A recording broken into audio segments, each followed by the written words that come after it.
You stand on the shore of the ocean watching the tide come in. You sense the call of the sea beckoning to take you in further. You step forward little by little, not knowing what to expect, but expecting more.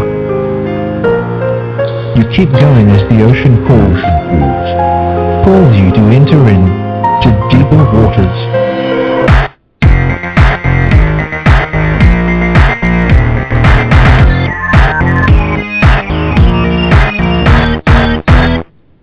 Hello everyone, I am Nick Peters, and this is the Deeper Waters podcast, seeking to always bring you the very best in Christian apologetics. Today should be no exception whatsoever. My guest today is going to be discussing why apologetics. Why is it that we do what we do? Now, who is my guest? She's Mary Jo Sharp. She's a former atheist from the Pacific Northwest, and she thought religion was for the weak-minded. Since she now holds a master's in Christian apologetics from Biola, we can be sure she's changed her mind. And she's the first woman to become a certified apologetics instructor from the North American Mission Board of a Southern Baptist Convention. Mary Jo Sharp is also assistant professor at Houston Baptist University, an excellent school. It's just featuring some of the best in apologetics instructors now. She's on faculty of Summit Ministries. She's an author with Craig Publications and B&H Publications, and she's recently produced a new DVD Bible study with Lifeway Resources. She's a clear communicator of a heart for people, and she finds great joy in sharing the deep truths of our Lord and Savior. She runs the website Confident Christianity and has done 2 former public debates with Muslims. So I'm very excited then to have Mary Jo Sharp come on the line here. Mary Jo, are you there? Yeah, I am. How are you? Okay. I'm doing fine. I hope you're doing well too. Definitely. Okay. Before we get into this, there might be some people out there who they heard the introduction, but they still don't know much about who you are and how you got to be doing what you're doing today. So could you go to fill in the gaps? Tell us a bit of your story. Thank you. I definitely do that for you. I have, as you said, I have a background that is atheist, and so I like to explain that, especially if there are atheists that are listening. My name is Mary Jo, right? And people hear that and they see that I'm from Texas. So they start to think, oh my goodness, I know everything about you. You know, you were born and raised in the church and you've grown up in the South, and you just believe this because you've always believed it. So I like to take people back a little bit through my background. I'm actually from the Portland, Oregon area. That's where I grew up. That's where I was raised. And my family did not raise me in church.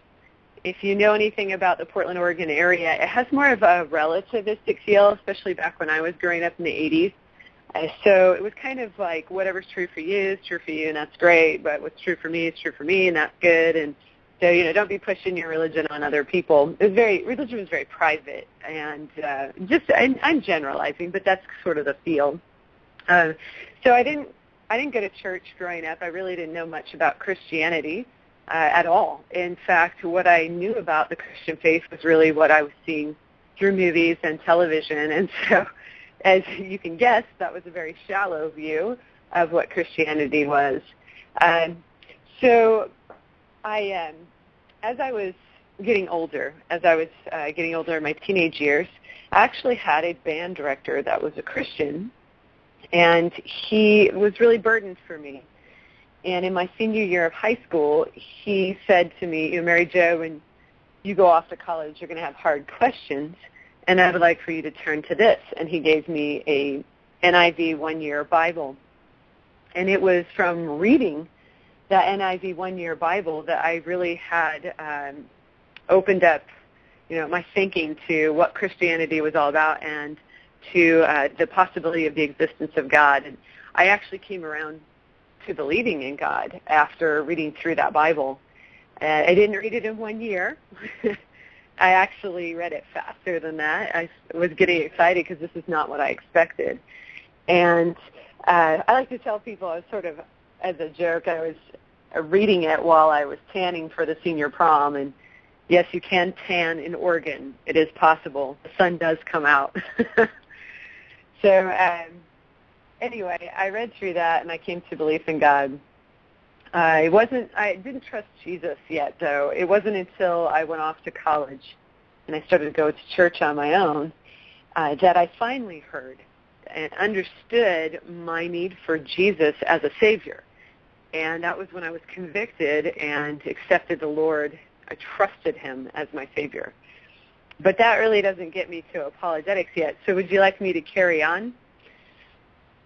Definitely. If you have the whole story, although I'm thinking right now as well that I meet so many atheists who say they became atheists by reading the Bible, and it seems you reached the exact opposite conclusion. Yeah, I did. So, I became a believer in God over reading the Bible. But yeah, it took really understanding Jesus as Savior and what that meant for me, and understanding who I was and what it meant to be a sinner. And because these are words that we understand inside the Christian faith, but to somebody like me that really grew up void of any kind of Christianese, that really, I didn't understand what it meant to be saved. I didn't even know that terminology. So after I became a Christian, I really got involved rather quickly with discipleship and then with ministry. And my husband and I, we ministered for about 5 to 7 years. He was a youth and music minister. When I began to see a problem in the church, which was that I saw that the people who were professing that the Scriptures, the Bible, was the truth of God, didn't seem to very much live as though it were true. And this caused a problem for me because I was wondering, where are the people that actually believe that this is true and are trying to live accordingly, even when they mess up? They're trying to actually live this out. And I wasn't seeing that in my own experience right now. I'm not looking out across church history and time. I'm just, from my own experience, I'm beginning to have doubt.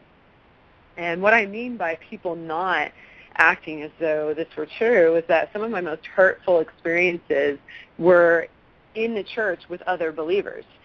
And it really shocked me because it just didn't match up with what I was reading about how you're supposed to treat one another. Like in John 17, that the world will know he's God's Son by the way that we are unified and the way that we are one. And that has to do with loving each other. It's a great love beyond what we have out in the world.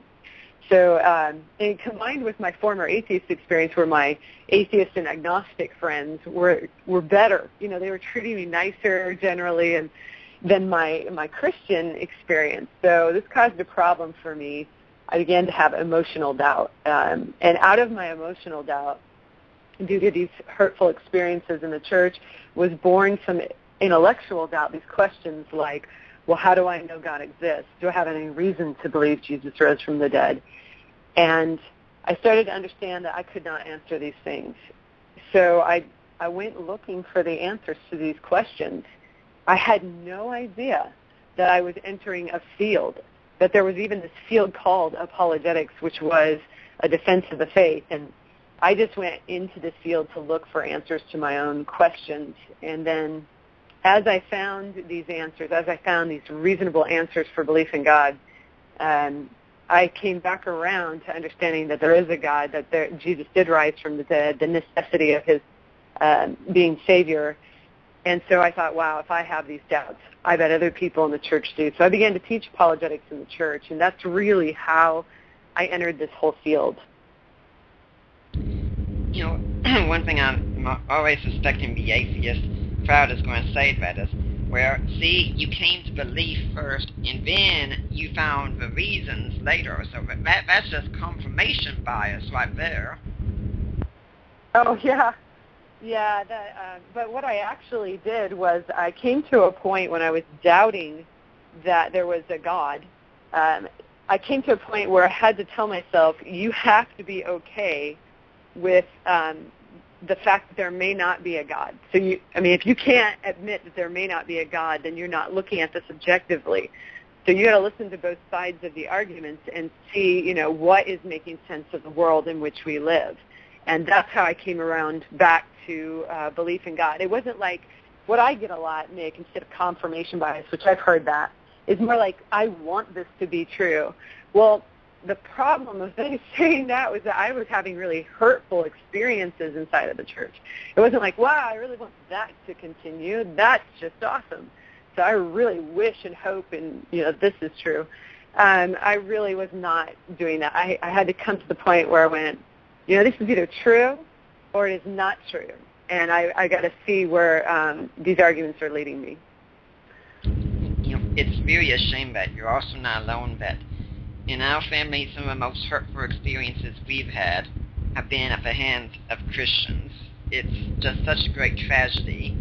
And when I'm thinking about the confirmation bias, I always like to think that the confirmation bias is usually, I see it as an excuse to avoid looking at the data. The data is there, and it doesn't matter if you want it to be true or not. You have to deal with the data. Exactly.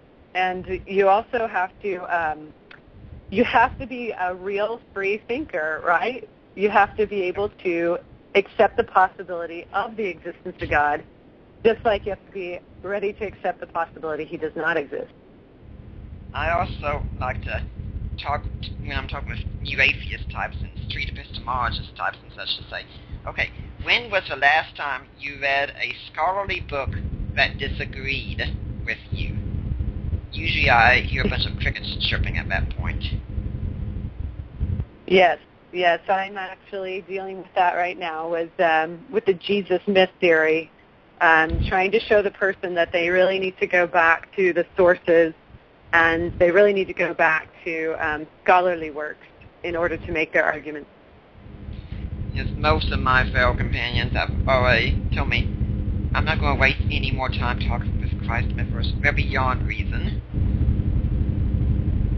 Oh, wow. That's unfortunate, isn't it, that they're beyond reason? And that's what's being said against the Christian faith, is that it's not reasonable, right? That's the one thing that's really being pushed. And when you talk to somebody and they get so defensive that you have to look at them and go, where is this coming from? This doesn't just come out of sort of like a logical argument. This is what Dallas Willard was saying when emotions take over, and people are trying to defend that emotion at all costs, and so it costs them their reason. Now, I've actually told some atheists before, I've said, look, many atheists admit the existence of a historical Jesus and go on to lead meaningful and happy lives. Yeah, I know. Well, I'd also like to let the listeners know this, and you can comment on this, that my own entrance into apologetics came because I was on the internet a lot in chat rooms and such, and I was wanting to talk about Christianity, which was pretty unusual. I mean, I was always active in the church and such, but my parents thought I'd probably go and talk about video games on the internet and such. But now I was talking about Christianity, and I ended up going to Bible college, and I'd noticed while I was there that this student was studying something one day. I went over and asked him, said, what are you studying? He said, apologetics. I said, what's that? I had never heard of it before either. And so he explained it to me, filed it way back in my mind. And then I'm talking with someone online one time and saying, I need to learn how to say something to all these atheists out coming in here. I really can't evangelize if I can't answer these questions. And so he recommended this book called More Than a Carpenter. Well, I got that. It was pretty good, a decent start. And then I remember someone told me about this book called The Case for Christ. And I defined that book as the book that lit my fire and just kept me going. And I really look back that it's a shame that I was growing up as an intellectual in the church all these years and no one mentioned this.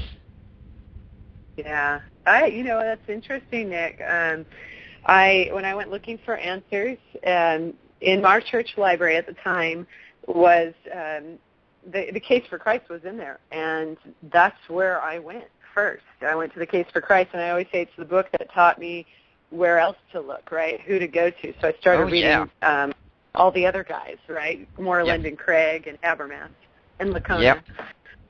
Yeah. And, let's talk a little bit about the subject. What exactly do we mean when we say apologetics? I'm sure most listeners know this already, but let's just start from the beginning with that. And why is it called apologetics? Because as one speaker I know said, it's not going up to someone and saying, I'm so sorry you're going to hell. I mean, why is it called apologetics? Oh, that's awful. Yeah, it's called apologetics because we take sometimes we transliterate words out of other languages, and that's what's happened here. Apologetics is apologia, and you can find it in the Greek New Testament. You find it there where in 1 Peter 3:15, that's the one that we usually hear used for apologetics. It's they always be prepared to give a defense of the reason of the hope that's in you. The word defense is the Greek word apologia, and it means, it means to give a case or give a defense, to offer that case for the reason for your hope in Jesus Christ. So apologetics is sort of a twofold thing. It can be offering a case for or offering a case, sort of like offering a case for Christianity, or you can say offering a defense against objections to Christianity. It covers both areas when you're making a case. It's pretty interesting. If it's more in the show, I usually check the Cracked articles in the morning, which it's kind of mixed bag because there can be a lot of dirty language and such in it, but there can be some interesting things. There's a topic of words that have completely changed their meaning, and the number one word on the list was apology. He said it used to mean a defense. Well, unfortunately, I didn't see any mention of apologetics in there, but they point out that Plato wrote a dialogue called The Apology, and Socrates' trial before the people of Athens, and he's defending himself, and then people like Justin Martyr wrote the first apology, and it's not going to say, hey, we're sorry, we're Christians, okay? It's planning for that legal defense. Yeah, and actually you get an example of this for our Christian friends out there. You get an example of this from Paul in two places in particular, Acts 17, when he's reasoning from the Scriptures with the people of the Areopagus, Marcel. He gives a reasoned defense. It almost lays out like a case in court. And he does it again in Acts 26 when he actually says he's going to present his defense before King Agrippa, and then it just lays down sort of like the final closing argument in a lawsuit or something. You see both in those times, it's like almost like a formal defense of the Christian faith, and it's right there in your Scriptures from Paul. Okay, well, right now we're going to take a break a little bit early because I do have another question to ask, but I think it's going to open up a very big discussion. So we're going to take a break right now. I'm Nick Peters with Deeper Waters Podcast. My guest is Mary Jo Sharp from Houston Baptist University in Confident Christianity. We'll be back after this break. Join Unituber and Army Girl for Christ as they discuss spiritual warfare, spiritual preparedness, the end times, life issues, and personal and spiritual growth. That's www.truthradionet.com, truthradionet.com.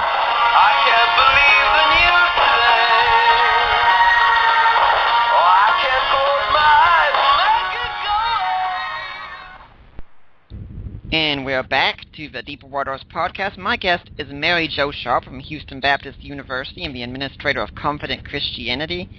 And we're talking about why apologetics today. And if you want to join in on the discussion, our call-in number is 714-242-5180. So, Mary Jo, this is all very interesting, but, this could be just big, heavy intellectual stuff for those of us who are really nerdy and such. I mean, does this really make a difference? I mean, I'm going to use the term the way the new atheists and street epistemologists use it and such, unfortunately, but aren't we supposed to just have faith? Yes. Boy, isn't that word getting abused in our society? So without going too far into that, no, actually, the reason we need apologetics is that it supports and it helps our trust in God, which is faith, right? It's our trust in God. And it's not just blindly believing anything. And so, there is a good reason for practicing apologetics. If, I could just be the very first reason here is that because it is the example of our apostles, We actually see Jesus in the engagement with John the Baptist when John's asking him if he's the Messiah from Luke 7. We actually see Jesus offering not only physical evidence but also reason to believe that he is the Messiah. So, first of all, this is the practice of our New Testament authors and of Jesus himself. And then secondly, it's the reasons for why apologetics matter, which we can delve into today. I would love to do that. Is that it answers doubts and it builds confidence in our belief, and then also because it does change our lives. And when we talk about the example of the New Testament, we could in fact come right out and say, if apologetics didn't matter, we wouldn't even have a New Testament. Right, there you go. So they're offering reasons through the New Testament for belief in God. Yeah, exactly. Good example. Okay. Now, you said that apologetics changes lives. Now, I have my own record of how it did change my life, but what did you mean by that? Yeah, I actually, for my own life, it actually changed my personality, which was a surprise. I didn't go into it for that. But I have seen a transformation in myself, and it continues to transform me as I grow in the knowledge of God. And I can give you a short story about how my family noticed what was going on. Please. Yeah. So before I really got heavy into my studies in apologetics through the university, I was teaching band. I'm a band director. So yes, for everybody out there, I am a band nerd. I actually tell people the nerdiness of me just keeps piling on. Like, I watch Doctor Who, and I love Lord of the Rings, and so I can't help it. But I was teaching band, and my daughter was in my school district, and she would come into my office every day after school normally, and she would want to talk to me. And, it was a long day. I just taught like 7 hours, and I was with kids her age or just about her age all day long. And so I just wanted to get done, right? So her coming into my office was keeping me from getting home, and she wanted to talk to me, and I just didn't have time for that. And there's another kid. And this is how I was viewing my own child, right? So one day she built up the nerve to tell me that she seemed to get in trouble a lot after school, and it was for stuff that didn't really matter. And, that really hit me hard. But at that point in my life, I was just busy. I was in school. I just started my apologetics degree, and there wasn't really any resources there for me to draw from, especially spiritually, to see a real change here. So what happened was, as I was engaged in the defense of my faith, as I was back and forth with my professors having to show them how it was that I knew that Jesus rose from the dead, that I actually had real hope, I actually had real salvation, this began to, it threw me into the Scriptures, right? Just threw me down into the Scriptures. Why do I believe this, and how do I defend this, and is this true? If this is real, then I have a real God that I am accountable to, not just for, defending the faith, right? Not just to go out there and argue with people, but this means that I have a real God who died for my salvation. And there are implications for me of who I am and how I treat people. And there's moral implications of my ethic of how I go about engaging with people around me. And I wasn't just thinking this way. It was actually just transforming me. I didn't realize this till later on, that was what was going on in me. And one day my daughter, after I had been doing my study in apologetics for a while, she comes back into my office and she says, Mom, I want to talk to you. And I was like, oh man, what is it, what have I done? And she said, I just want to let you know that it seems like you've got some things figured out, that you seem to understand the things that are important. And then she used this word. She said, you're not petty anymore. And Nick, that blew me away. I was one of those Christians that was always at the church. Every time the doors were open, I worked with the youth group. I worked discipleship materials. You would have said, oh, Mary Jo, she's a committed, or maybe you might have used the ambiguous sort of good Christian. But my daughter, the one closest to me, was seeing that I was petty. And she saw, as I began to really be washed over by the belief in a real God, not just somebody I'm professing, but somebody that I actually hold as a real being, and starting to understand the nature of that God and the gravity of what he did, it was changing me. And she was one of the first ones to pick up on that because she's close to me.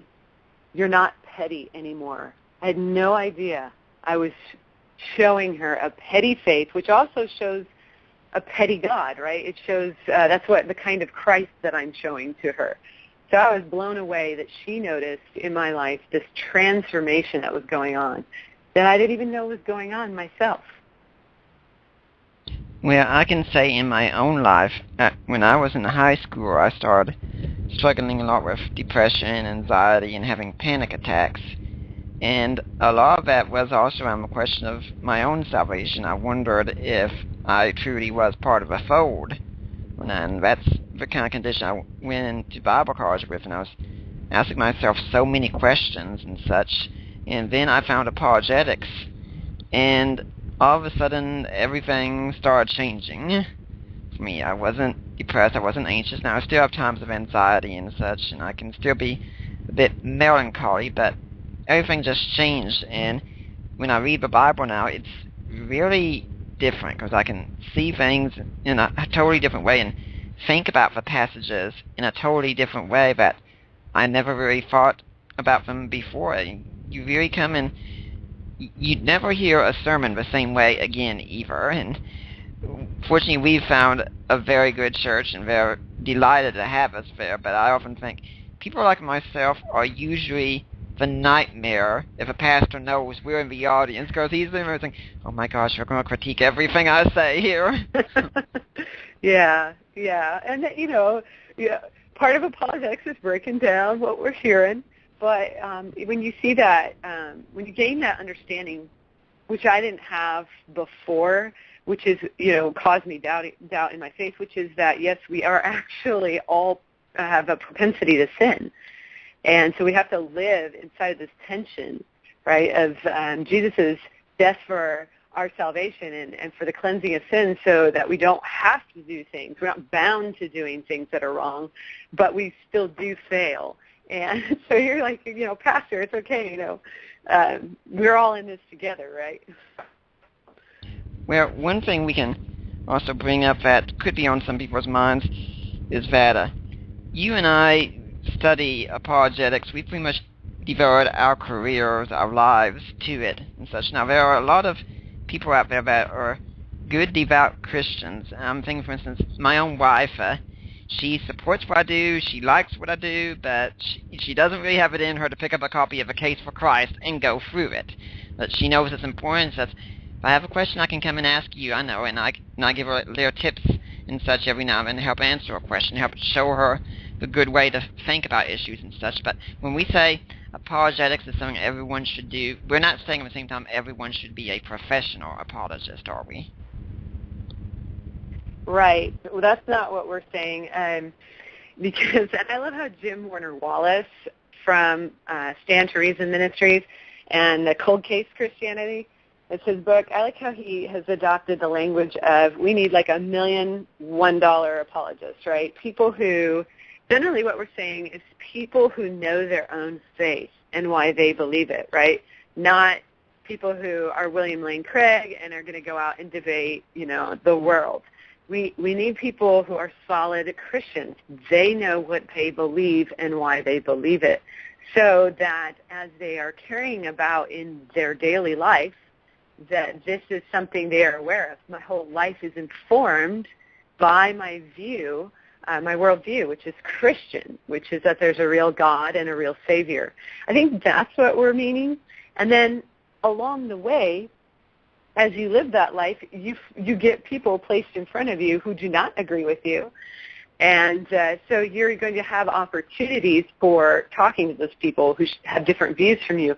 That's where you start to go, oh, this person has questions about this. So that's going to guide and direct you towards finding those answers.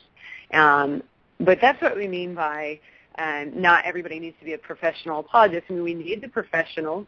We need them to write and study and do the scholarly work, We need them to engage at the top level of academia and of the intellectual thought life out there in the public. So we need that, but then we ourselves also, I would say first, we need to know what we believe and why we believe it. That's of utmost importance. And we're not talking professional apologists. I often like to think that it's along the same lines that we're not all going to be professional theologians, but we're all theologians to some degree. The question is, are we going to be good theologians or bad theologians? And we're all supposed to give the reason why we believe what we believe. We're not going to all do it professionally, but we're either going to do a good job of it when we do it, or we're going to do a bad job of it. Yeah, and you're getting back to the 1 Peter 3:15, the charge from Peter to the group of Christians who are in some way persecuted. He's saying, hey, part of setting apart Christ as Lord is to always be prepared to give the defense of the reason for your hope. So it's not like an option. This is part of what we are as Christians. It's part of who we are. It's being prepared to tell people that reason. You know, I think also an analogy that I was thinking about earlier today as I was mentally preparing for the show is that I'm very thankful that there are certified biblical counselors out there who have thrown themselves into the counseling ministry and helping people. But as an apologist, as someone in ministry, I've had to do some counseling every now and then, talk someone through some difficulties and such, and I'm sure you have. And neither one of us are professional counselors, but we're still called to do that well whenever we do it. That's a good analogy, yeah. And yes, it does happen. I'll give a talk on the problem of evil. And of course, what happens afterwards is that somebody who has experienced a brush with great evil in their own life wants to come up and talk. And they need a counselor's touch is what they need. You know, that should get us into the next part of our program here, because when you were talking about how this helped you with doubt, I noticed you didn't just say doubt. You said emotional doubt. Why did you say emotional doubt instead of doubt? Yeah, I said emotional doubt because it's a doubt that is not just simply based in a lack of knowledge to an area, right? It's not something that's just like, wow, how would I know that God exists? It's not just born of rational thought. It's a doubt that has an emotional charge to it or a connection due to some experience of maybe unhappiness or some experience in this life in which somebody I would say that this is not the way things are supposed to be, maybe because of an injustice or an evil in their own life. So it's born out of that emotional connection to unhappiness or something that's not pleasurable in their life, having to engage with that. Whereas I see an intellectual doubt is more of like seeing a problem, more like the way I describe it to the layperson is it's more like a math problem, right? That's not exact one-to-one, and the analogy breaks down. But generally speaking, if you've got the wrong answer to a math problem, if I correct that, then you accept the correction. You go, wow, okay, I see that. That's like an intellectual doubt. You just need to figure out what the right answer, what the solution is to the problem. But emotional doubt, you see that as even when they have the answers to these, even when they've accepted the logical answer or the logical outworking, they still will not accept the conclusion. So usually that means that there's something else going on, like an unhappiness based in prior experiences. And I also know that Gary Habermas, when he talks about this, he says there's an additional kind of doubt called volitional doubt. Yeah, the will to, even when you have the answers, you have to have the desire to implement those answers into your life. And sometimes people lack that desire. So let's start with the emotional doubt. When someone comes up to you, for instance, and we're talking about the problem of evil, and it's because I think this is the greatest contributor of emotional doubt, what do you do? And when somebody's talking to me about the problem of evil, and they bring up an experience with evil themselves, they've had an experience with evil, like they lost a child to leukemia, okay, at like 3 years old. So the first thing I'm going to do is I'm not just going to say, well, you know that according to this theodicy, We should expect evil in this life, because I don't actually know what the person before me is looking for, and I don't know where they are in handling their grief or in what stage they're at. So the first thing I ask is, what do you need? And I'm kind of saying, in my own Mary Jo way, do you need a hug, or do you need a philosophical answer to why this happened, or a theological answer? And I've actually said that, like, do you want me to go into philosophy on this about why these things happen? Do you want me to stand alongside you and just kind of give you a hug right now because this is hitting you so hard? And I've had all sorts of answers, but my favorite one was when the person said, I want both. Like, give me both right now. So, first of all, find out where they're at. That's the first step. Yeah, I've told people before who I've talked about this kind of issue, I've said, listen, if you're ever a minister at a church somewhere and a mother comes to you crying because her teenage son just died in a car accident, if you turn into a philosopher or an apologist at that moment, I will come over and slap you. Yeah, it sounds really trite. And I know, let me say this, Nick, and I haven't really worked this all the way out, but I know that people are trying to do good. Sometimes they say things like God works all things for good because they're trying to help, but they just don't know what to say. And so people need to know that sometimes that comes across very trite, and it does more harm than good. The other thing, the one that I'm still working on, is sometimes I think people say these things because they themselves are uncomfortable in the experience. They don't know what to do, and they know they're uncomfortable, so they sort of give their trite answer and they move along, and it's really for themselves. As Christians, we're supposed to grieve with those who are grieving, and then rejoice with those who are rejoicing. So sometimes the best thing for you to do is to not have an answer, but to be there in grief with the person. When Lee Strobel interviewed Peter Kreeft in The Case for Faith about Problem of Evil, he talked about a woman who was dying because there wasn't any rain where she was, and he asked Dr. Kreeft, said, if she was right here right now, what would you say to her? And he said, nothing. What? Says, yeah, nothing. At first, I'd listen. I'd let her talk to me. And too often I think we give these trite answers because we're, frankly, not just listening enough, and sometimes people don't need an answer, they just need a place to air out their feelings and get them out, and then they're fine. Exactly. I hear a lot of, actually I read more of this, that Christians think that they have all the answers, like sort of the atheist objection to us. And actually the more you understand the nature of God, the more you understand your Christianity, the more you begin to realize, like Socrates realized about himself, is that you don't know much, right? You are in the dark on many things. And that's typical, not just of Christianity, Nick, that's typical of the world in which we live. So no matter what field you're in, we know there's a lot that we do not know. The more we find, the more we know we don't know. Well, we're going to go and take another break. I am Nick Peters. This is the Deeper Waters Podcast. My guest is Mary Jo Sharp of Houston Baptist University and Confident Christianity. We'll be back after this break. It's here, the official Rock Radio mobile app. Listen to your favorite Rock Radio programs on your iPhone, iPad, iPod, Kindle Fire, Android smartphones, and tablets. The best thing is, it's absolutely free.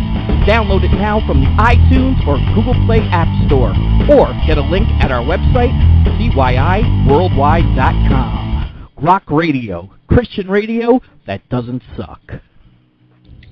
And we're back. My guest is Mary Jo Sharp of Confident Christianity and of Houston Baptist University, assistant professor there. We're talking about why apologetics today.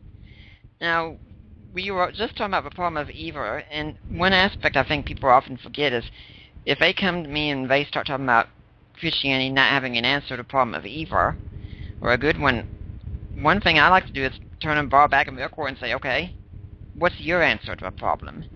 Because every single worldview has to deal with a problem of evil. Yeah, exactly. one of the things that I do, and of course this is always after asking them what they need, right? Because I don't want to just launch into this.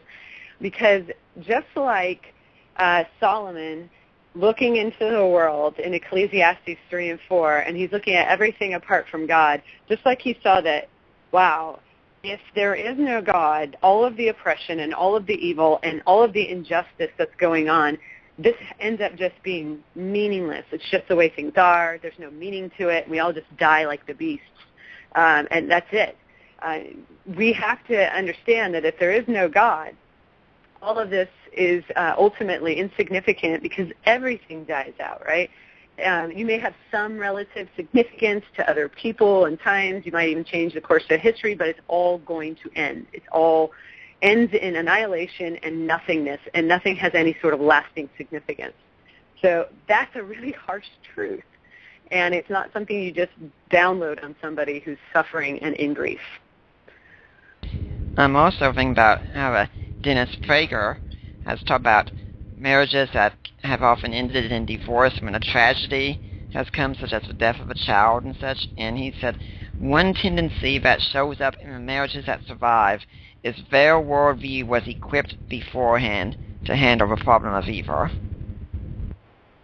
Yeah, I have friends who have had that. I've seen two different sets of friends handle the death of a family member in different ways, and both of them Christians, one who had really formed their understanding of why evil is in the world and just really studied. They have done some work on their theology. Now, it doesn't mean you're going to successfully navigate grief, right? But it just means at least you have a foundation for a launching off point for how to understand what's going on.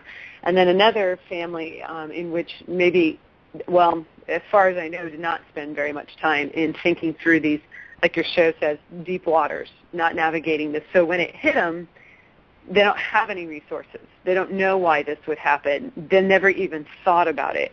And it hits them so hard that they begin to say, wow, there can't be a God because this kind of stuff wouldn't happen. One resource I think Christians have often overlooked, and when they haven't overlooked, they've sometimes abused it by treating it like a medicine cabinet of sorts, but something we should pay attention to is the Psalms.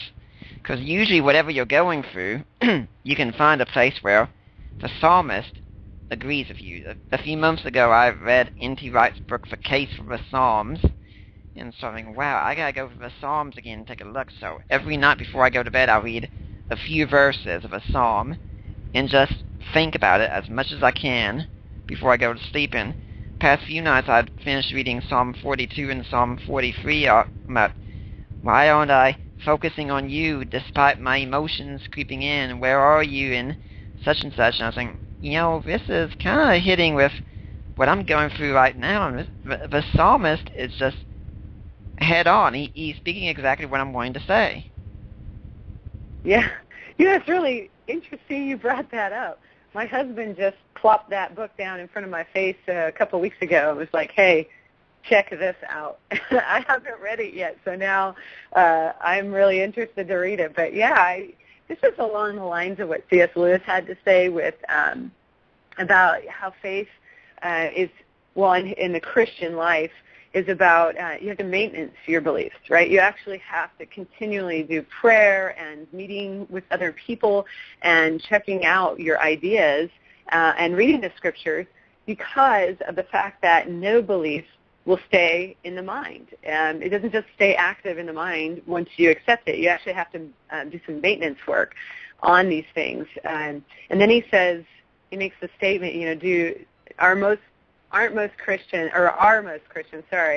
argued out of the faith? He says, if you look like at 100 Christians who were they argued out of the faith? No, they just simply fall away, is what he concludes. And that's from not actually engaging what you believe and doing sort of that maintenance work that beliefs in general need. No matter what it is you believe, you have to actively engage them or you lose them. Something I also have noticed about the Psalms as I've been going through them is that I told Ari this a few nights ago. I said, I think the psalmist, if he was in our church services, he would be classified as unspiritual and unchristian Because so many times he goes and he makes demands of God, he raises these angry questions of God, and he says, God, do this for me, or else I won't be able to such and such. And he's not saying, God, do this for me for your glory. Sometimes it can seem his reasons can be very selfish. So, most Christians would say, oh, he's not being spiritual or Christian enough, but it's right there in Scripture, and obviously God wants us to have it for some reason.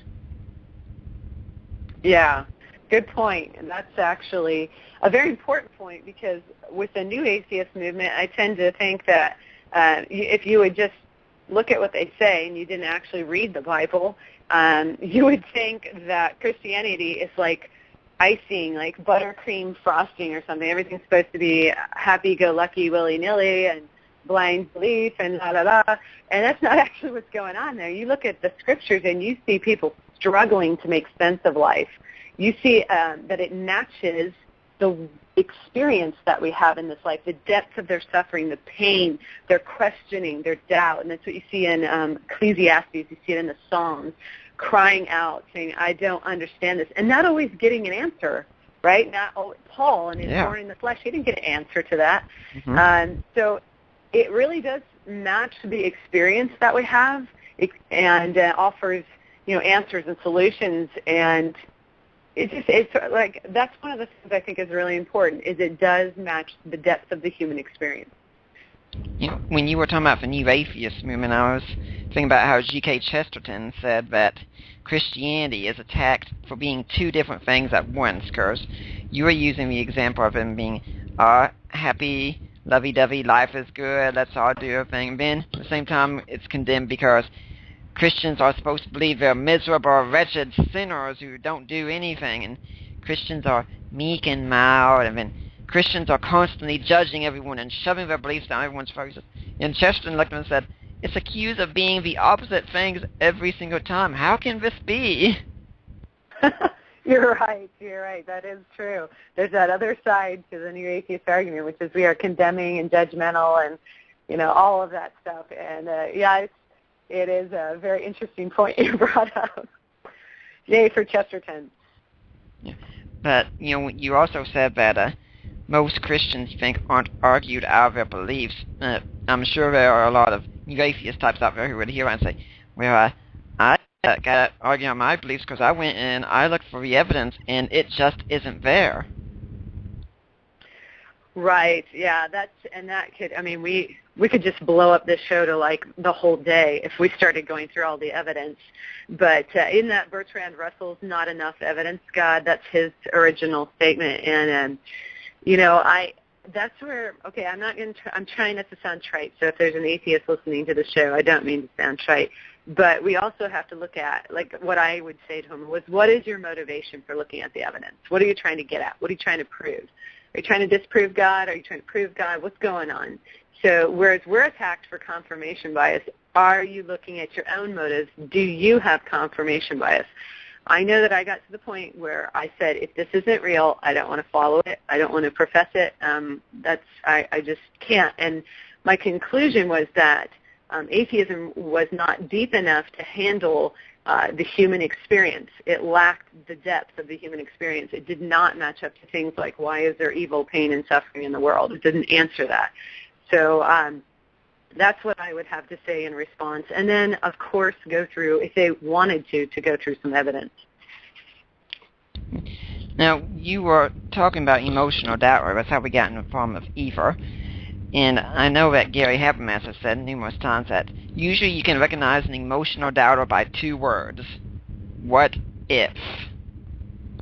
Oh, interesting, yeah. I usually recognize emotional doubters by the fact that they've accepted, there's a couple ways. Either they've accepted your argument, like, okay, Jesus is not a pagan myth, and that was their reason for leaving the faith, and then they won't move into looking like, well, now I need to really see, if I can trust in Jesus.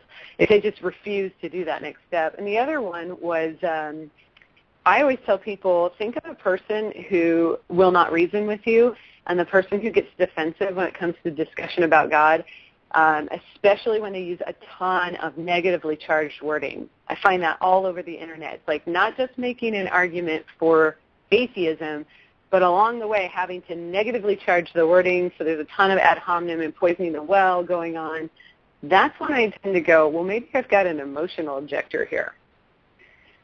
Yeah, I lived with a roommate before I got married, and he's big into apologetics too. And we had someone come over and visit us regularly who was an atheist agnostic, and sometimes he'd come over for a good game night with us and such.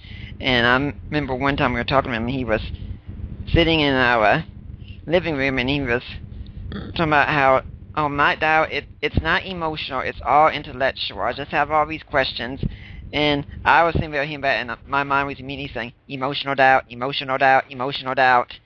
And I could tell it was because it'd be the most bizarre objection I could hear that would be coming out. Yeah. I want to start with, do you believe in God? Is there a good reason to believe in God? Let's just start there and start looking at the arguments for and against. It's like the God and cosmology debate that just happened. You know, does the universe have a beginning? Is it eternal? Let's look at these things, right? So when we start getting off onto these weird objections that assume the scriptures are true in order to make the objection, then we got to wonder what's going on. Well, what about your own self? Because I'm sure every now and then you still have those times where evil pushes in or something like that, and there can be that emotional doubt popping in. What do you do then? Oh, yeah, definitely. A person that tells you, I've only met like one person in my life that said, wow, I've never had any doubt. Most of the time people doubt. It's a common thing, by the way. I want whoever's listening, whether you are identifying yourself as a Christian, Muslim, atheist, whatever, you're human, and you need to understand that doubt is common amongst humans because of our limited mind, right? We just don't know everything. So, yeah, I have doubts too. And one of the things that I do, I have an education background. I taught band, is that I don't want to ever stop learning, right? I don't want to just commit to, oh, this is the answer and I'm done. I can always learn new things. And when I say that in association with doubt is that I need to keep learning. I need to keep pressing on in what I know, and because that helps me answer those doubts along the way. But also, I'm a Christian, and I understand that doubt is not always just this intellectual, rational pursuit. Like we've been talking about, sometimes it's an emotional doubt. And so for me, it is vitally important to be routinely practicing the spiritual disciplines. Like you mentioned, reading the Psalms at night. For me, it's praying when I'm not praying, and not just to pray over the food or to pray to get something, but not just actually praying, and sort of like I've been saying, praying the hours, which is just in the morning and at noon, before dinner, before I go to bed, sort of regulating my life. When I'm not doing that, my life tends to it starts to get crazy, and the emotions start to take over. So I need a reminder, back to what C.S. Lewis is saying, I need to maintenance what it is that I believe. I need to go back to that spiritual side of things as well and get that in an orderly fashion, because what is happening is I'm kind of spinning out of control. And I know I'm saying a lot of this, but your friends, your Christian friends, or even your atheist friends can check. Your atheist friends can kind of keep you in check on your beliefs and things. But your Christian friends are there to sort of hold you to an accountability. And it's very important that we have people around us that we are open to for constructive criticism. And I say constructive because you don't always just want to be getting those attacks. You also want people who love you and care for you personally, and you can trust them to help you, to criticize your doubts, right? Like Dallas Willard again said, You need to be ready not only to believe your doubts, but to also doubt your doubts. He actually said you should not only believe your doubts and doubt your beliefs, but you should doubt your doubts and believe your beliefs. Then you know you're okay. I love that. I was thinking when you talk about how you met only one person who said they've never doubted. Like Gary Habermas says in his talks about doubt. Talk about how in all his time he says, I've only got 2 people on my list of never doubted. And he says, actually it says liar at the top of it. Well, I don't know.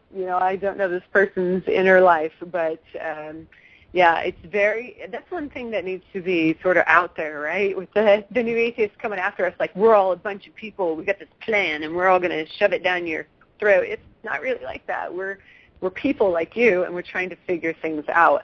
And along the way, we do have doubts, just like C.S. Lewis said that when he was an atheist at times, he had doubts about his atheism. The Christian religion looked awfully, true. It looked like it was something that he should check out. In fact, you can even read in Bart Ehrman's book on the problem of evil, where he said several times in the past when he woke up in the middle of the night in a cold sweat because he was scared Christianity could be true. Yeah. That's right. I mean, we have to sort of be honest about this instead of dividing the lines and say, oh, you're over there on the atheist side and I'm over here on the Christian side. We're all on the human side. So entailed in human is going to be doubt. And the church needs to be a place where people can safely express those doubts and safely explore the answers to those doubts. That's what's important. That's a major important thing for the church to incorporate into their teaching, is that, it's okay. You're not some kind of heretic. You're not some kind of weird person if you have doubt. And this is common, and we want to help you through this. And there's a great example of that, Nick, in the New Testament, which just shocked me when I came to understand, and Gary talks about this, the story of John the Baptist and his doubt. And how here you have in the Christian narrative, you've got a man who himself is the prophesied messenger of the Messiah, right? He's prophesied about his coming, John the Baptist, messenger of the Messiah. And John the Baptist, when he experiences great evil in his life, when things aren't turning out the way he thought they would turn out, right? Jesus is not coming to save him out of Herod's prison. When things go wrong, he sends his disciples to Jesus to say, hey, are you the one who is to come, or should we look for another? And that's where we see Jesus giving him evidence and reason that he is the Messiah. So for interested in my evidence and reason, I recommend listening to last week's show when we had Craig Evans on, and he pointed out that Jesus pointed to a statement found directly in the Dead Sea Scrolls to show who he was. Oh, from Isaiah, yeah. Yeah, he did. He pointed back there. And I also find it interesting that Jesus didn't condemn John the Baptist for doubting. In fact, he turned to the crowd and praised John the Baptist right after that. Isn't that awesome? See, that's the thing. We focused on doubting Thomas and the chastising that Thomas got, but look at how Thomas gets chastised. Thomas says, unless you provide the evidence that I demand, I will never believe. Sounds a little bit Bertrand Russell, or Carl Sagan's Shining Cross the Stars. It's the show me the money argument. Okay, so we've got a heart problem, we have a motive problem. But then you look at John the Baptist. John the Baptist is suffering. Life didn't turn out how he wanted, and he just wants to know, are you really the Messiah? Because this isn't what I thought it was going to be. And Jesus turns around, shows his disciples who he is, and then says, among those born of women, so among humans, none is greater than John. He supports the integrity of John's character in front of the audience, even though John's questioning him as the Messiah. All right, well, we're going to take a quick break before we ask any more questions. I'm Nick Peters. This is the Deeper Waters podcast. My guest is Mary Jo Sharp of Houston Baptist University in Confident Christianity. We'll be back after this. Check out CYIWorldwide.com. CYIWorldwide.com. Home of Grok Radio. Free music downloads, advice, prayer, and support. CYIWorldwide.com. Do you grok? Are you tired of the same old corporate Christian music on the radio? Check out Music Surge on Grok Radio, playing Christian music that doesn't suck. Download episodes now at CYIWorldwide.com. And we're back. We're talking about why apologetics with Mary Jo Sharp. It's an interesting discussion going on, but if you're here and you want to hear another interesting discussion next week, I think we'll be able to provide that. My guest next week will be Darrell Bock, and we'll be talking about the writings of Luke in the New Testament and their reference, their importance to Christian apologetics. So tune in next week and hear Darrell Bock. Now, we're talking about doubt, and something that I've told people when they doubt, I want to congratulate them a lot of times. I've told my men's group at church, I said, if I meet someone who says they've never doubted Christianity, I know I'm talking to someone who's not taking their faith seriously. I want to meet the doubters, because those are people to whom it matters. They want to know it's true. Yeah, that's a good point. When I talk to a group of people and I say, I believe Christianity because it is true, that really throws them for a loop, right? And I often wondered, what have we done in the church that's caused people to react that way, that's what is true, you know? And yes, it is true. And it's hard, like Peter Kreeft likes to say, you know, truth is easy to define and very hard to find. And so it's natural for us to have doubts at times because of the fact that it is difficult to find. You know, it's important really to mention that we should believe this only because it's true, because too much of what we have today is the idea that you should believe Christianity because it'll make you happy, because you'll find joy in it, because it'll help you be a good person. And yeah, those are all fine things in themselves, but none of them equals a reason to believe Christianity. Right. If we're going to worship something as sentient, rational human beings, if we're going to find that there is something out there worthy of worship, we are looking not only for something that is true, because it has to be true, but then therefore that is the giver of reality, the giver of truth. That would be the only thing worthy of the worship and trust of rational beings like ourselves, of sentient beings that think through these things, right? It can't be somebody that is like the pagan gods, that is a creation of our minds that's equal or lesser in ethics and understanding of the world than a human being, right? So that's an important thing to point out, important aspect. I was listening to this week's Unbelievable podcast today, because Unbelievable is one show I always try to listen to, and he had the atheist on there talking about his journey into atheism and exploring other religions and such, and he said, and I just came in and found that you can be a good person without believing in anything else. And I'm thinking, that's not the point. That's not the point. I would say, yes, I agree you can be a good person. Now, where are you getting good from? Exactly. So, when we're talking about these kinds of doubts also, now, we've talked about emotional doubt. Let's get into a little bit about volitional doubt. There are people out there who, frankly, I am convinced, not only don't believe, not only have strong emotional reasons for not wanting to believe, they simply don't want to believe that even if Christ himself appeared to them, they'd find some way to explain it away. What do we do with these kinds of people? Yeah, volitional doubt is, I'm like you, I sort of discovered this when I read The Thomas Factor by Gary Habermas, which I want to point out is available completely online. So if you Google The Thomas Factor, Gary Habermas, you can check this out. But volitional doubt for me is sort of a new thing. I didn't really consider that there are people out there that just may not want it to be true or may not desire for it to be true. And I would imagine this is very hard to get at, because, I mean, how honest you have to be to actually say something like, if there's a God and Jesus is the way, I mean, I don't know if I even want that to be true. I think that would be a very hard thing to get at. Now, how do we move past that?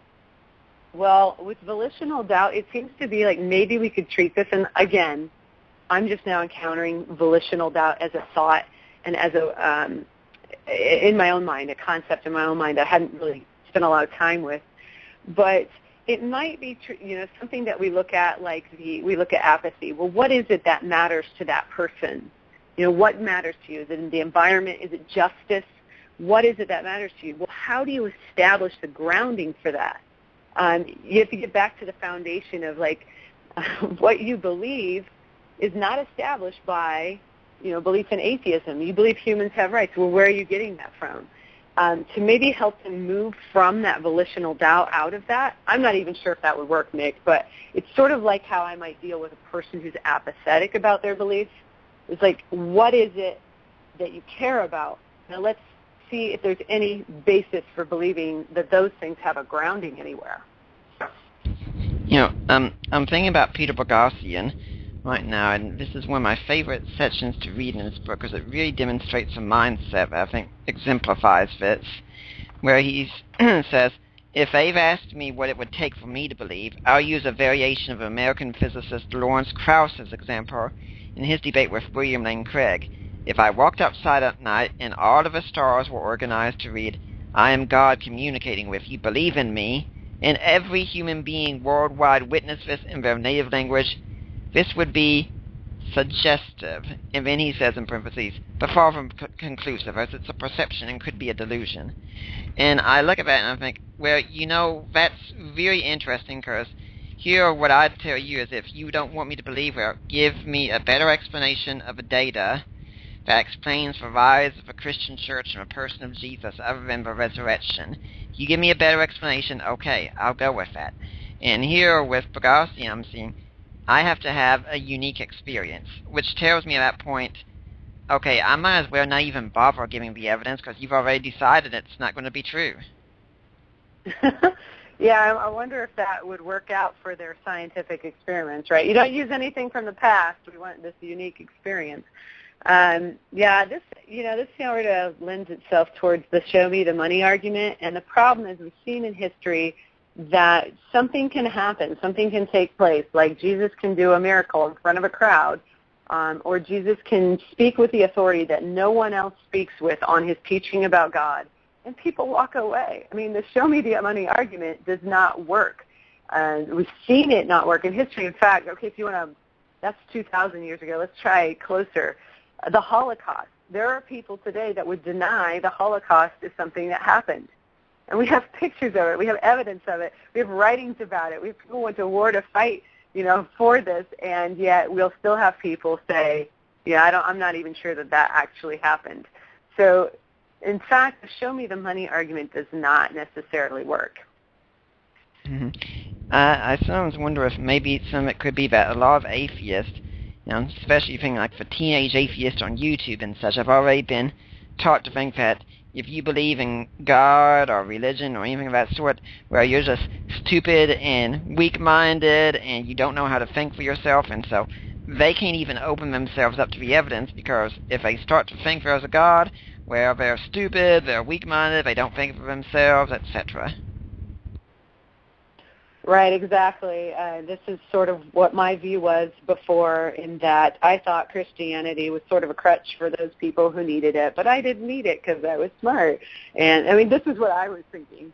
And so, I think it's like, back to Chesterton, free thought means being able to look at the possibilities, right? It's being open to the different possibilities. And I don't remember where it's from, but he said there is a thought that shuts down free thought. And this is this idea that there couldn't. This is not exactly what he's referencing, but when you say the only way to be a free thinker is to cut out belief in God as a possibility, well, you cut something out of your ability to think through. That's not free thought. That is closing people off to the considerations before they even have a chance to really encounter it. And that's not liberating thought. That is closed-mindedness. I always find it so incredible when these people talk to me and they say, but you believe in God? There's no evidence whatsoever, right? And I'm just stunned, because I think, you think every single person out there who believes God exists just believes blindly without evidence. I don't deny a lot of people sadly do, but I was like, look, let's look over the great thinkers of history. Let's look at Plato and Aristotle and Augustine and Anselm and Aquinas and several others. Tell me, you're going to say that these people, they were smart in so many areas, but they just believe this one without any evidence whatsoever. Yeah, it's unfortunate for our day and age in that we really think we're something special, and that because of technology and our advances in modern science, that we are so much smarter than the ancients. That's wow, that's really bad thinking, and it smacks of Vizzini in The Princess Bride, where he says, Plato, Aristotle, Socrates, idiots, all of them. Yeah. Very, morons. very ourselves. Yeah, morons. That's right. It's morons. So it's unfortunate, and it sort of shows a personality that is closed off to learning themselves and is closed off to the investigation. And that's why I say, as an educator, we should keep learning. We should be open to the possibilities there. And when you find, a lot of times you find people who are closed-minded, and we got to help them see. Have to help them discover.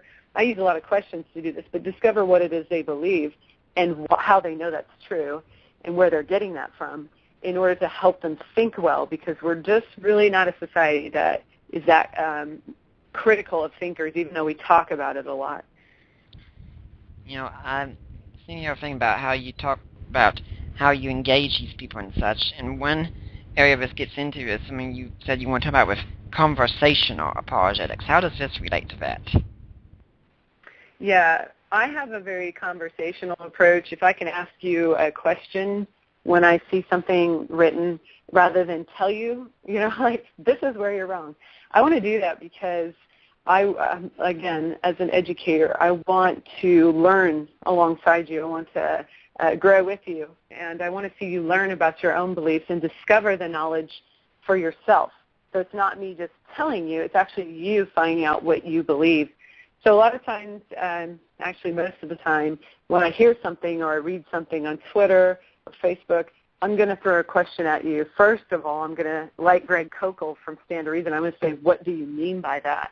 So I'm not making assumptions, because if I make an assumption about what somebody's saying, I might launch into this long explanation that was not what they originally intended.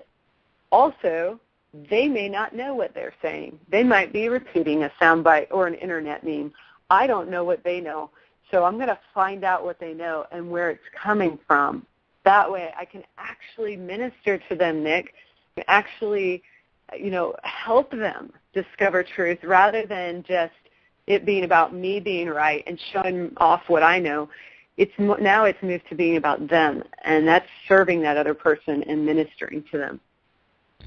It's so interesting that you bring up Greg Koukl. He was actually here in Knoxville this past weekend, and I should point out he was on our show on March 23rd last year. And anyway, I said my wife isn't into apologetics the way I am, but she wanted to go back and hear him again after he spoke. And I think it's because he does it in a way that anyone can do. It's just asking questions. It's not, because if you read his book Tactics, it's not an apologetics book. You're not going to sit down and say, oh, now I have the answers to so many of the big questions. It's a conversation book. Right, yeah, and that's sort of my style too. I did with Why Do You Believe That? A faith conversation. That's that Bible study I wrote. It sort of does a little bit of both, because I say in order to be a good conversationalist, you need to know what you're talking about, because that's what people talk about. They talk about the things they're confident in. So in my study, I tried to give 1 week where we looked at just a few basic arguments, and then it spends the other weeks on various aspects of a conversation. And I think the one we fail the most at, and you brought this up earlier, is listening. That's one of the hardest. Listening with the intent of understanding the person's view as they understand it is one of the hardest ones for us. With the Koukl's method, I think I'm thinking also of Mark Mitterberg. He's talking about how he and his wife can go out and do evangelism together. And I thought, yeah, this is the kind of thing that Allie and I would be doing, because his wife is much more of a conversational type, and such, I'm not that kind of way. I want to get straight down to the data and start talking about it. And so she'd be talking with someone, and they present a hard question. She says, oh, that's a good question. Mark, do you want to handle this one? And like, yeah, if we went out and did evangelism together, that's exactly how it'd go. But I'd be sitting there just mind my own business, and she'd bring up this question, and this person says, oh, honey, do you want to handle this one for me? Yeah, and there's nothing wrong with having some answers and providing them. That's what we should be doing. That's what we're commanded to do. It's just doing it in a way that is polite, in conversation. Like in our culture, we don't just force stuff on people when they're not interested. So there's a way to have a good conversation. And one of the ways is to earn the trust of the person you're talking to. Do you actually care about that person as a person, no matter if they're Muslim, Hindu, atheist, pagan, whatever? Are you interested in people, right? Because if you're not interested in the person, they're going to pick up on that. And they really, unfortunately, it's not good for argument, but they really don't care what you have to say if you don't care about them. And so, yeah, that's the conversational apologetics approach is a reminder that we are to love God's creation. And what do you do in this approach when you meet someone who is just openly hostile with what you believe? I got to caveat this, most of the openly hostile people are the anonymous people online who don't want to own up to their hostility, so they take names that they sound like causes or, God is a Jewish zombie, as their handle for Twitter. Those are usually hostile ones. And in that scenario, I show them that ad hominem is a logical fallacy. It is not good argumentation. So if they want to actually argue something that I've asserted, then they need to do that, and I'll still listen to them. But I'm not going to respond to ad hominem because it's not even an argument. So I try to show them that in a non-emotional way. I just say, hey, that's ad hominem. Here it is. This is what it looks like. Now here, do you have an argument? Because all I'm seeing is attacks against the Christian faith. One-on-one people are not that hostile, Nick. They're not that hostile because they're right before you.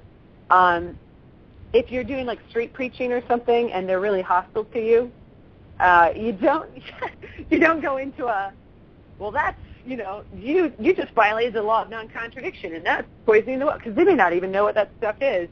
You have to ask them, so you have to help them see what their argument is. So let me get at, is this what you're saying? Is this your argument? And then they come back to it with the negative wording. And right then, I sort of take the approach of, this is what I do. I'm like, you don't need to use that's really negatively charged wording, right? You don't need to use all that. Just tell me what your belief is. Tell me what your argument is. And let me deal with that. I try to be disarming because I don't know why they're angry. I don't know if they were abused by somebody in a church. I don't know if their family who professed to be Christians and dragged them off the church all the time if they were horrendous to them, if they experienced sexual abuse. I don't know. So I just take I don't know where you're coming from or why you're so angry. You really shouldn't be treating me like this, but I'm going to give them a pass on like one or two. And then I'm going to say, you know what, I don't know that we have any conversation going here because it's just a lot of attack. So that's kind of how I deal with it. Okay. Well, we're going to go ahead and take our next break. I am Nick Peters. You're listening to the Deeper Waters podcast, and today we've got Mary Jo Sharp, and we're talking about why apologetics. We'll be back after this break. Hey, this is Minister Grok. Thanks for listening. Although Grok Radio is free, there are costs to upkeep the website, podcast, and purchase Bibles and materials for street ministry. And while we are happy to pay this ourselves out of pocket, we will gladly accept any gift if you feel led to support the shows and our street ministry. You can send a gift or love offering through our website at cyiworldwide.com. Thanks for your support, and God bless. And I'd like to remind everyone that, yes, everything we do here is listener-supported. In that here, specifically, yes, listener-supported. I don't get paid a penny for doing the show, and I'm not able to pay my guest, such as Mary Jo, a penny for doing the show. Everyone is coming on here of their own free time. If you want to support what I'm doing here and support the work of Deeper Waters and say, hey, I stand by you, I want this to keep going, I want you to have a thriving ministry, well, there are a number of places you can go to. You can go to deeperwaters.wordpress.com. That's my blog. You'll find the donation tabs there. You can also make donations through tectonics.org, the ministry partners of JP Holding, and he takes donations for me. And you can make donations through Risen Jesus and through the Ratio Christi Issues and Answers chapter. Just that each of these people know, hey, I want to support Nick Peters, I want to support Deeper Waters. And also something else you can do now is you can buy the ebook Christian Answers to This Generation's Questions. JPH and I wrote it together, and it's on the Kindles. It's an ebook.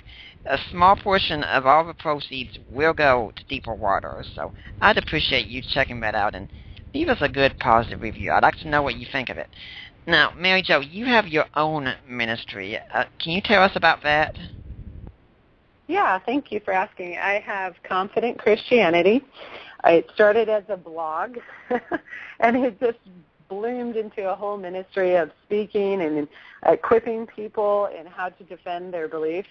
And I do a lot of speaking, not just at big churches or apologetics events, but I've been doing a lot of speaking even around Texas in smaller churches where they don't necessarily have, like you're saying, the money to bring in these speakers. So we do a lot of encouraging other ministries, because we love to see apologetics ministries get started and get going and get their feet on the ground. And then equipping of the church, doing debates.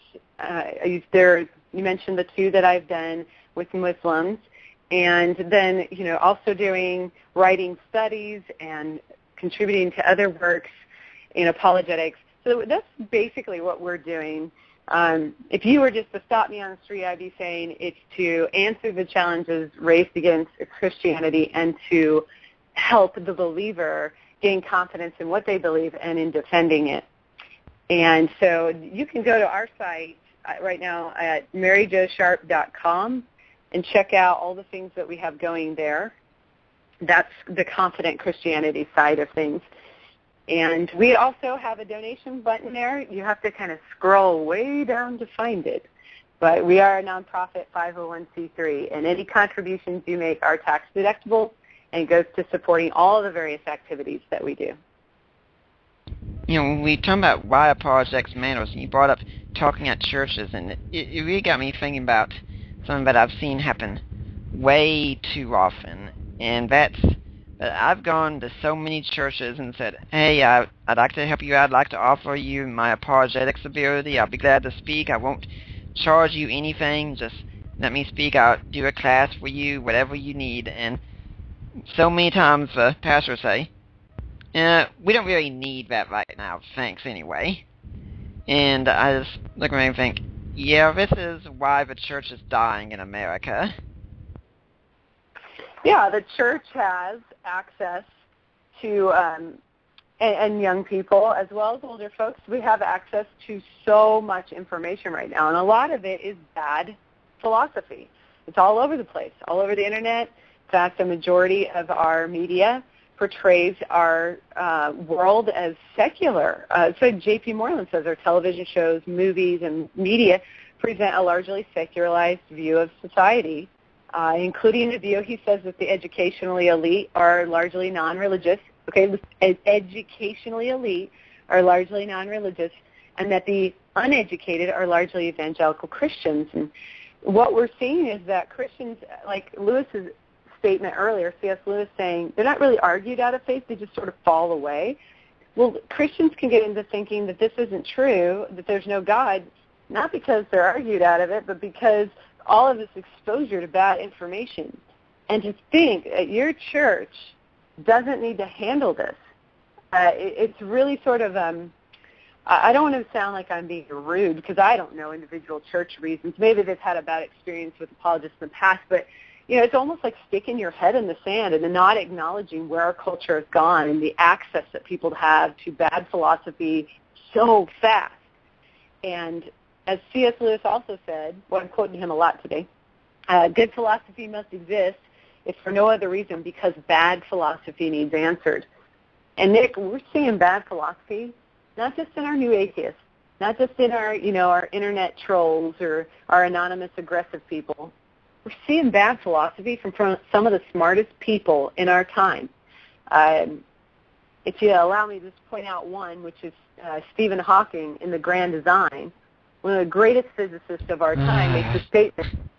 Yeah, that philosophy is dead, right? He makes a philosophical statement, a self-repeating statement, and you got to go, wow, and he says science are the torchbearers of truth, and that's paraphrasing, but he can't know that through any method of science. And these are the kinds of things that we need to point out, that we have this, we're living in a time of celebrity culture, and that's not just celebrities we think of like actors. It's also we're putting these guys up that are physicists, as we're idolizing people, and we're putting them up on these platforms like, wow, they're so smart. They must be smart in every single area, and it's almost a cult following. And we gotta train people to understand that an expertise in a field of knowledge or body of knowledge does not make a person automatically the expert across the board. And this kind of thing is affecting the people in our church. It's affecting our youth. They're seeing this and they're thinking, well, to be Christian, I must be an idiot, right? Like you said earlier, I must be ignorant because I look out into my world and I see no Christianity in any sense, in any broad, influential way. So obviously Christianity must be for silly people. It must be a dying thing, an old tradition, which is nice but not true. And that's why we have to have apologetics in our churches. We need to be able to combat that ideology. It's interesting to talk about the celebrity culture and the way the media pictures us, because I was immediately thinking about how Matthew McConaughey caused such an uproar with so many people, because at the Oscars he actually dared to thank God publicly once he got his reward. How terrible is that? And of course, I suspect for you same people will want to go out there and champion tolerance as well. Yeah, and isn't it interesting? I thought this actually can prove a good point. I'm glad you brought it up. I was watching the Oscars, and so Matthew McConaughey, who's an actor, and in his medium is acting, right? So he gets up there and pulls himself out of his medium and is very real on his personal life and just says, I'm giving God thanks for this. He's apparently not his hero, but anyway, he's looking up to God. But then you notice Darlene Love, who also won an Academy Award. She gets up there, but because she stays in her medium, which is song, and she praises God in song, she got a raucous applause for her, but she was doing the same thing. Isn't that interesting? It almost shows I don't know how to say this. On one side of it, I say that when we do our work with excellence, it will, we earn an audience. That's what Darlene Love was doing. But it also makes me think, when we're doing our work intellectually, we're just being open and real about what we believe, look at the reaction to that. Isn't that telling of where we're headed with critical thought? When we were asked about how all this bad information is out there, the analogy that I've used is that you can have a boy who's 13 or 14, he goes on YouTube because he's wanting to look at a song from his favorite Christian band, and there on the side of they have videos, he sees something like 10 contradictions that prove the Bible is not the Word of God, or some fundamentalist atheist video, and just one click is all it takes to get that deconversion process started. Yeah, it shows us that we're not doing our job in the church as far as educating people on the great Christian faith and the doctrines of what we believe and our history of where we've been, what we've dealt with, and where we've come from. Specifically, and over the years of Christians, like you said, Justin Martyr's apology. I mean, they're writing against heresies that seem to be coming up again today, like Gnosticism and things. And our children don't know this. They know Bible stories. They know Jesus is a friend and all of that, but they don't know their traditional faith. They don't know, what's the importance of Jesus in solving or providing an answer, let's say, to the problem of evil. What's the importance of that? Because they're going to face evil in this world. They already face it as children. So what does the Christian faith have to offer? We're not training them in that. And this is vital because they do. They get online and one click away. I've had guys tell me they left the faith on Zeitgeist, the movie. And I want to say, you are kidding me. You're kidding me. Right? Yeah, I watched that movie, and my immediate thought was, who do I sue to get these 2 hours of my life back? Yeah, it was for real. And the bad scholarship that's in there. You know, we're talking about the intellectual difficulties they can. But think about what's going to happen in their high school and college culture if they live this way. Because first off, Lauren Winner in her book, Real Sex, says that if you get a guy and a girl on the couch together, even though they're both Christians, a few verses from Paul is not going to be enough to stop them from giving into temptation. And what's going to happen when they go and they get told about the Christian view on such a moral issue is a joke, and where you're just not part of a cool crowd if you're not sleeping around and such. It's a hard issue our youth are going to have to face. Yeah, good point, Nick. And they're going to have a philosophy of life that has depth and meaning. And they're going to have something more than just a list of do's and don'ts for their life. They need something that is, like I said, it has depth. You know, what we try to do with our own daughter is we try to point her to that which is true and good and beautiful, you know, which is God. And we try to show her that there is a way to live that is redemptive, and that redemptive life is what does actually do what we were talking about earlier. It does bring you fulfillment in a way that nothing else brings. It is charitable to all people at all times. Like C.S. Lewis said, in dealing with the sex issue, he said it's uncharitable to put somebody in a position that it makes them uncomfortable, right, where they're having to go, you know, transgress their values, what they believe. It's uncharitable to do that. So that's the way we focus. But that comes out of developing a worldview of depth, of understanding the presence of evil in this world, of understanding why it is we sin, of understanding that humans have free will, of understanding all of these different things, these aspects of being human, putting that together in a comprehensive view so that when we send students out, they are more of a whole person rather than a list of do's and don'ts in a very shallow, living a very shallow existence.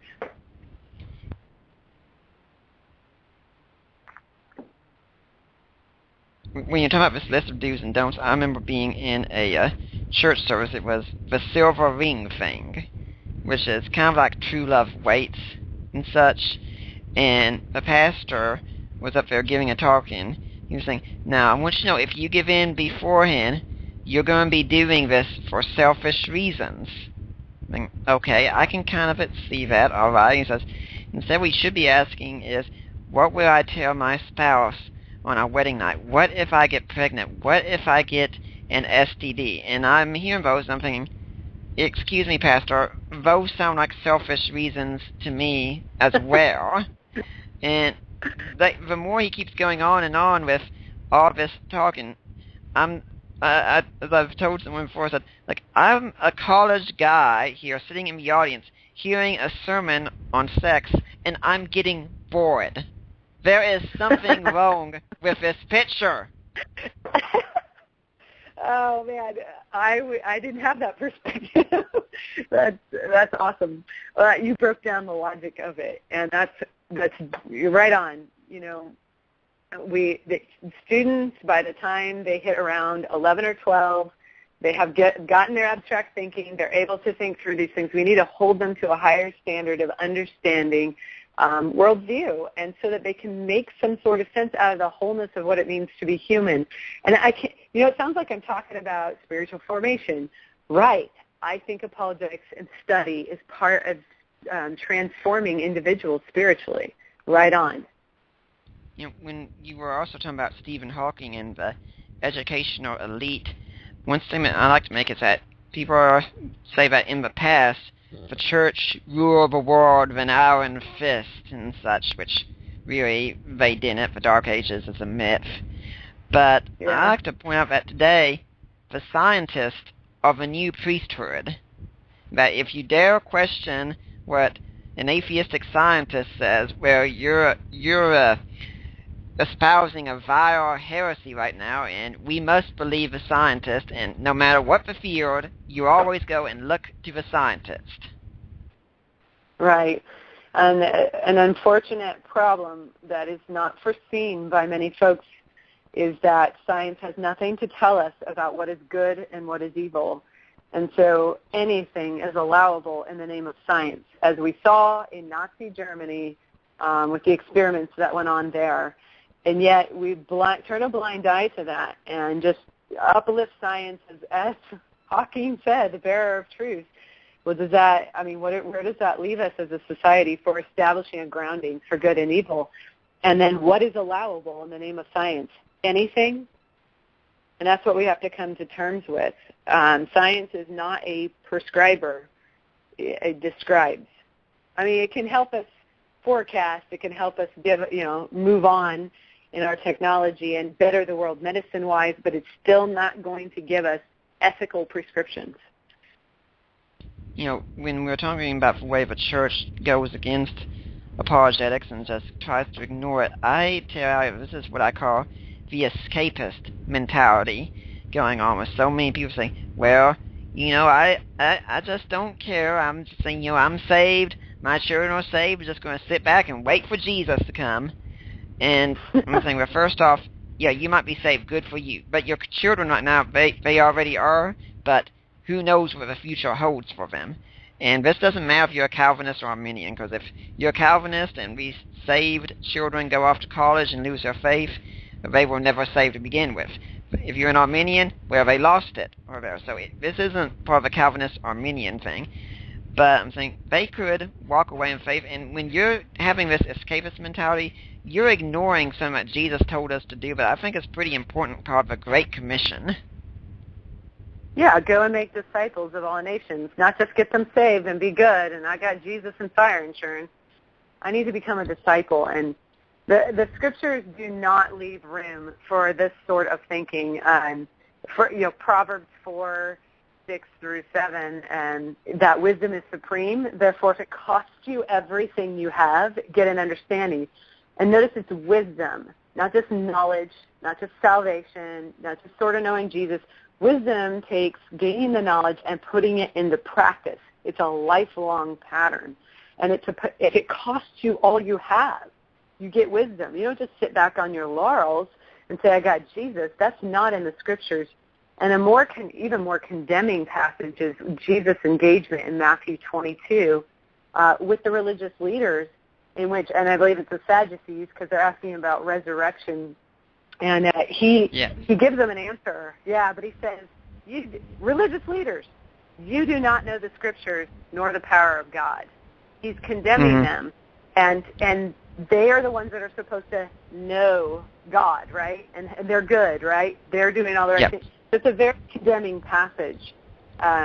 There's no retirement in Christianity, as my husband and I like to say.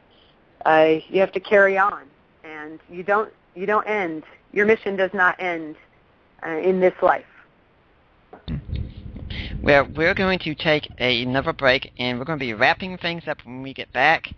I'm Nick Peters, and this is the Deeper Waters Podcast, and my guest, Mary Jo Sharp, will be back after this.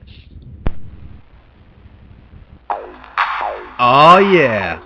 Hey, folks, it's Will ZPI, and you guys got to check out CYIWorldwide.com, home of The Grok Show, free MP3s, music, advice, and even prayer support. That, again, is CYIWorldwide.com. Check it out.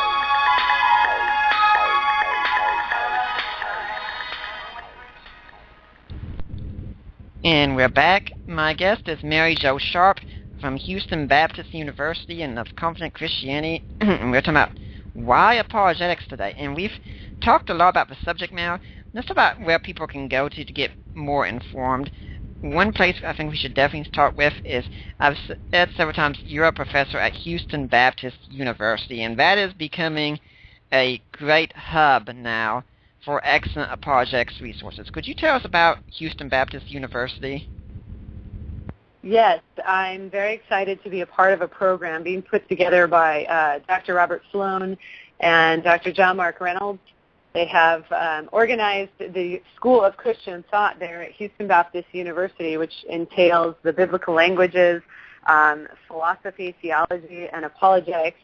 And our apologetics program is brand new as of 2012, and I believe we began taking students in 2013. So it's our program is a little different in that it's a cultural apologetics approach, which is a Francis Schaeffer, sort of Ravi Zacharias-esque view of apologetics, in which we equip students to use both the rational and the imaginative strategies for apologetics in our time. And to do that, we take sort of an interdisciplinary approach. So our courses involve looking at culture and literature and history and the arts, as well as what we traditionally with the theology, biblical studies, philosophy, those areas. And this program, it's so fantastic. As you said, we have so many great. We have Lee Strobel teaching, Michael Licona, Nancy Piercy, William Lane Craig just came on board with us as well. He's still at Biola. He's teaching with us as well. And and then I'm teaching there as well as Holly Ordway, who's done a lot of work in the field of reviving imaginative apologetics, the art of the storytelling about truths of the Christian faith, like C.S. She's Lewis been on the show before. Awesome, yeah. So, and of course, we've had Mike Licona come on. Oh yeah, I would hope so. That's great. Well, he was a bit suspicious of a host for a while, I think, but yeah, because you married his daughter. That's a good dad right there, Nick. But yeah, so this is a really unique and awesome opportunity for people to come. And for me, one of the things that I love about our program is that we don't want to just give you the arguments. We want to help you move into affecting culture. And so that's whatever area that you're coming from. Are you a writer, a musician, a scientist, an engineer? What's your background? We want to help you move into using the material effectively. And one of the classes that I'm teaching, actually I have two that I teach. One is spiritual formation. So along the way, we're providing a community for you to grow spiritually through apologetics, like we were describing earlier in the show. How's this affecting you? And then also I teach apologetics and communication, so I'm going to help you with your platform, how to be a better speaker, a better person on social media, how to have a better presence, engaging our culture. And it's a fantastic sort of holistic view of how to affect our society through apologetics. And we have it residential, and starting in the fall, we have it completely online as well. Excellent. And I've been encouraging a number of people to say, if you want to study apologetics, Houston Baptist is an excellent place to go to. Well, I appreciate that. We think so, but we're there. Now, what about the Confident Christianity? What resources do you have? Awesome. Well, before I do that, I forgot, I just talked about Houston Baptist University, and I didn't give them a URL. I didn't give them a place to go, right? So I'll give them that. Where to go. Yeah. hbu.edu/MAA, which stands for Master of Arts in Apologetics. So you can check out our master's degree by visiting hbu.edu/MAA. And then for Confident Christianity, one of the works that I have recently done, I've done a lot in the last 2 years, but one that is really doing well right now is that Why Do You Believe That study. It's going to introduce your church to apologetics, and it can be used with small groups. It is put out by Lifeway Christian Resources. So if your church has been, it was originally, by the way, put for women's groups. It was Lifeway Women that found me and wanted to introduce apologetics into these women's ministries. It can be used for either, but note that the audience in my video is all women. There's a guy back there, but you can't see him. But so you have this, if you have churches that have been used to doing these studies put out by Lifeway, a lot of churches use like a Beth Moore study or Priscilla Shirer or whatever. This would be a very familiar format for them because it's a video-driven study, and it's only 7 weeks long. And it introduces them to apologetics, and it gets them active in conversation. Part of the course throws them back out into having conversations with people and then coming back and, engaging with each other on how it went, developing sort of the support system for having better conversations. So that's Why Do You Believe That? I also have a book called... Oh, go ahead. Sorry. No, go. Tell us your book first. All right. I've contributed to a couple of apologetics works that are collections of apologetics essays.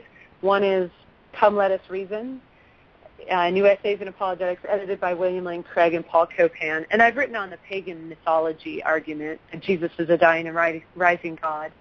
And then I wrote in another collection called In Defense of the Bible, a comprehensive apologetic for the authority of Scripture. And again, defending that the Bible does not read like myth. It's not the same thing. And then my own book is Defending the Faith, Apologetics in Women's Ministry, and it's being used as a textbook at seminaries for ministry programs. You mentioned about how your study is especially for women. I think that's something important to mention because usually in the apologetics field, women are the rare exception. We've had Holly Ordway on the show, we've had Lynn Cohick on the show, but really women seem to be the minority. And thinking back to my time when I was in seminary, which had a strong apologetics focus, women in the classroom were extremely rare. So how is it that you got into this as a woman? Is it different for you as a woman being in a field dominated by men, and why should other women be in this field? That's a really good question. For me, I grew up in the Pacific Northwest, and I was sort of a tomboy, so I never really noticed, like, wow, I'm a woman, and there's a whole bunch of guys around me. So I'm kind of odd that way. I noticed that I'm a Southern Baptist, and within the Southern Baptist Convention, by the way, don't hold that against me. I'm just making a joke there. But within the Southern Baptist Convention, there's a lot of women's ministries. And they didn't seem to, like you were saying, they didn't seem to have this sort of, didn't seem to have an introduction to apologetics. It wasn't an aversion to it. Women want to know how to answer the questions that their kids are asking, or their spouse is asking. And I've had a lot of that. My spouse is starting to doubt what he believes, and I don't know how to talk to him about it. So women want, and for themselves, they have doubts as well. They want to know what the answers are. But they're meeting in these women's ministries, and they didn't have anything for that. And so what Lifeway did was they saw a video series of mine in which I was teaching on, how to have these good conversations. And they saw this as an opportunity to really pull apologetics into all of these well-established women's ministries across the United States. I had never even thought really to do this. I was just teaching apologetics to whoever would have me. And Lifeway, as well as the Southern Baptists of Texas, they saw a need. They have a thriving women's ministry, part of the Southern Baptists of Texas, and the leader there, who was Shirley Moses, she said, "No, I see a need for this within our convention, and I really want to have this for our women." So it was really the other people that had this vision for this, and they brought me on board, and then we were able to write something that was really useful for these ministries in a format that was familiar. And it's creating a desire for more, and that's really awesome to see that. They're wanting, to go deeper. They're reading the resources that are provided there, and they're having these great conversations and defending their beliefs. So what would you say to women then who are thinking, Isn't this kind of a man's field? I mean, men are ones who go out there and argue and fight the battles and such, and women just we're more meek and they're more meek and mild. You know, we just have to we'll support our husbands, but that's just not a woman's thing now, is it? Yeah, that goes back to our call to disciple and our call to minister. We're all ministering to people and serving them, and one of the ways we serve them is, and I know we said this already, Nick, but it's a great time to be put a reminder, is to set apart Christ as Lord. Is Christ Lord of your life? If you're professing him as Lord of your life, what does that entail? Well, it entails knowing why you believe in him, why you trust him, why he is worthy of worship, and so that you yourself can be an intellectually honest Christian, that you believe it to be true, and that you start to show that in your own life. And just like I saw with my own daughter, the change that happened to me when she saw me personally holding to an honest belief that there is a real God and how that was affecting me, it started to affect everybody around me, including my family. So as a woman, first of all, we're given the command by Peter to be prepared to defend why we have hope in God. What's our reasoning for that? That's straight out of Scripture. And then secondly, you can see the effects of this on your own life and how it ministers to the people around you. When you are living as a believer in God, when you're living as a real disciple of the greatest teacher who ever lived, and that's a person who is constantly learning, constantly pressing on towards the deeper knowledge of God. And I'm guessing that you'd also think that if you're a single woman, you're going to be a better woman as a result of this. If you're a married woman, you're going to be a better spouse as a result of this. And if you're a mother as well, you're going to be a better mother as a result of this. Good point. It's for anybody. And, you know, when Jesus, going back to Matthew 22, when he said that they're not given in marriage in heaven, answering the question, right, of resurrection and whose wife is this person, there's something that persists into the afterlife that is not related to us as being like a mom or a marriage partner. And that is, you know, getting at the basics of who you are as a Christian. Anything you do to improve your Christian part of you, your soul, to get towards what's true and good and beautiful, that will impact you, and it impacts the people around you. As you yourself learn to flourish as a human being, you become attractive to those around you. But for yourself first, yes. Yeah, and I was talking with Allie about this kind of thing yesterday. I said, C.S. Lewis would tell us that every single act we do on this earth matters. We are either building ourselves up to be a heavenly person or a hellish person. Yeah, he said that, I don't remember who it was actually who said this. I recently read that hell had gotten into the person before the person had gotten into hell. I thought that was a really interesting way of looking at it. Yeah, you're building, every act you're doing is an act of transformation. It's either it's pulling you towards God, pushing you on towards God, or it would be pulling you away from God. Well, if someone wants to get this DVD series, can you remind us where it is that we can go to get it and maybe how much it costs? Yes, thank you for asking. You can actually access it online right now, but you can go to lifeway.com, lifeway.com, and then just put in Mary Jo Sharp, and you'll see my resources there. And you'll see the Why Do You Believe That study.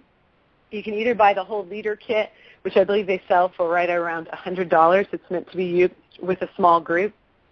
Or you can buy the videos individually online. I actually don't know how much they are online, individually sold. But then the member kits sell for right at $12.95 each. And Nick, you'll also see I have another study out, which is it's a look at 1 Peter called Resilient Faith. And if you go to Lifeway and you look me up, you'll see that there as well, which is just walking through 1 Peter.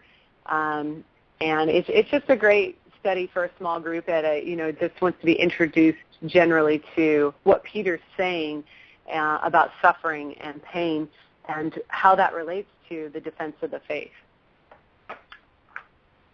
Well, Mary Jo, we're nearing about 5 minutes left. It's been a wonderful conversation we've had with you today. Now, I know you've given it several times already, but if people want to find out more about you and what you do, where do they go again? Thank you. Yeah, there's 2 places I will send you. One of them is to my website, which is maryjosharp.com. You can also get there by going to confidentchristianity.com if that's easier to remember. And then don't forget to check me out over at Houston Baptist University at hbu.edu/MAA. You'll see me there amongst the faculty as well. We've got a little over 4 minutes left. If there is a final message that you'd like to leave with the audience today, what would it be? I would want to encourage our audience, I said it just a little bit ago, that we're talking about why apologetics, and let me encourage you that when we talk about apologetics, we're not saying that you have to be like where I'm at right now.